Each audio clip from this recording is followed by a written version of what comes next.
Пролет бяла и честита, ти си ми добре дошла. От зимен сън земята събуди птиците, от юг върни децата в приказни герои превърни. Още от малки слушаме приказките на Ангел Каралиджев. Кой не знае за Анисто, за Тошко африкански, за житена питка и за майчина сълза и колко още други. Научим ли буквите, стрепя, че четем неговите книги.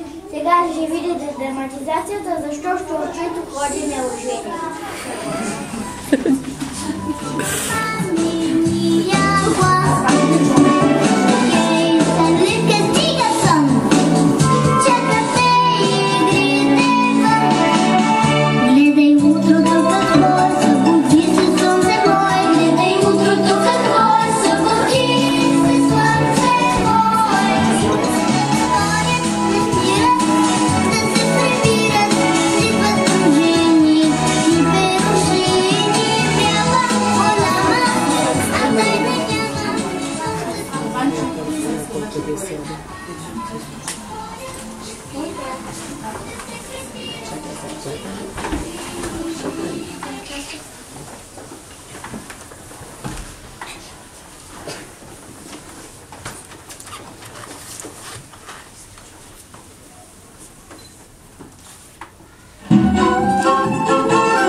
Веднъж как се редял ръченица, кацнал на един клон и се откъснал копчето на речето му.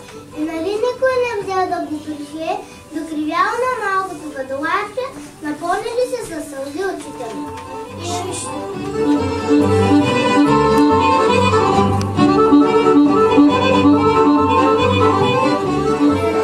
Тогава се ожени една работна невеста да се намери и тя да му приши копчето. Качул гадулка да се слушата, да пришъл през пламенето да чака. Седна уме и бял камък.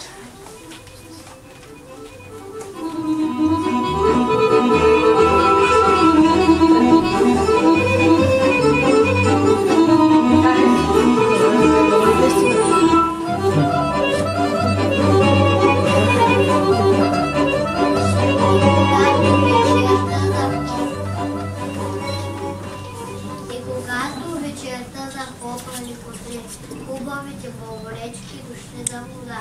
Гледал ги той, гледал ги и се харесал най-черно.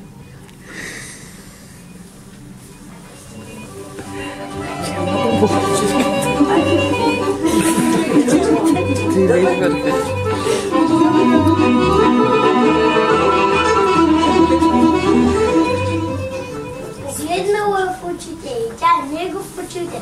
То се заснала, тя пролила смях като бисер. Тогава той взел китката от челото и спуснал майчиния си пръстен, медният Има го. Има ли се трети да се вземе?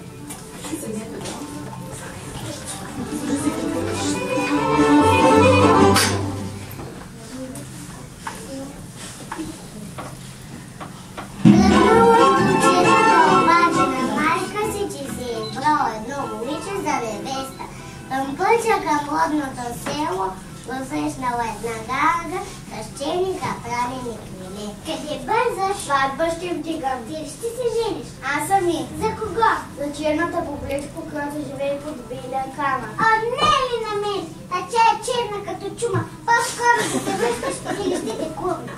Не дей! Напролет, когато измъчиш пиленца, всяка нощ и ще идвам да ми свира додето заспят. Гаргата си помислила, че ще бъде по-добре, ако нейните мънички пиленца си лягат да спят под звуците на гадулката и не го познала.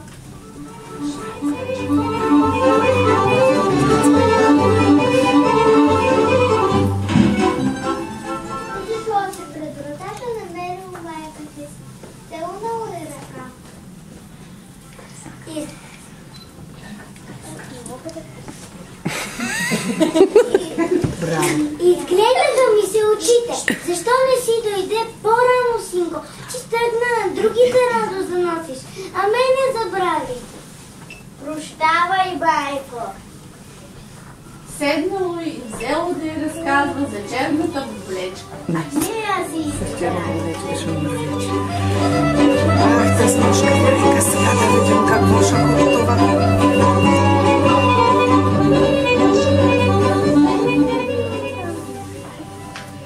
Добре. Но каква сватба ще правиш? Не виждаш ли, че хамбара няма зърно? Ще намеря. Тръгнало щурчето. Отишло да търси. Но било вече късна есен. Всичко било прибрано.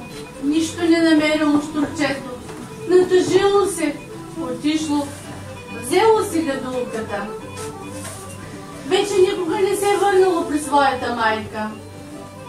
Горкото щурче заплакало и до ден днешен ходи по света неоженено, безкопчено е лечето и свира с гадулката, но вече свинята не е весела, а жална. Излезте някоя лятна вечер на полето и го послушайте.